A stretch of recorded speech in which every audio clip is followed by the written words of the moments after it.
ദുഃഖവാർത്ത. പ്രശസ്ത നടൻ അന്തരിച്ചു. നടുവിനേറ്റ പരിക്കിനെ തുടർന്ന് ചികിത്സയിലിരിക്കെയാണ് പ്രശസ്ത അമേരിക്കൻ നടൻ മാറ്റ് ക്ലാർക്ക് അന്തരിച്ചത്. ബാക്ക് ടു ദ ഫ്യൂച്ചർ എന്ന ഹിറ്റ് സിനിമയിൽ മികച്ച വേഷം അവതരിപ്പിച്ച നടനാണ് മാറ്റ് ക്ലാർക്ക്. 89 വയസ്സായിരുന്നു.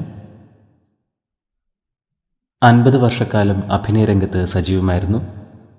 നിരവധി സിനിമകളിലും ടെലിവിഷൻ പരമ്പരകളിലും മികച്ച വേഷങ്ങൾ അവതരിപ്പിച്ചു. A million ways to die in the West എന്ന ചിത്രത്തിലാണ് നടൻ ഒടുവിലായി വേഷമിട്ടത്. 2014 ചിത്രം റിലീസ് ചെയ്തത്. മാർച്ച് 15 ഓസ്റ്റിനിലെ വസതിയിൽ വെച്ചാണ് അന്ത്യം സംഭവിച്ചത്. പ്രിയ നടൻ്റെ ആത്മാവിന് നിത്യശാന്തി ലഭിക്കട്ടെ എന്ന് നമുക്ക് പ്രാർത്ഥിക്കാം.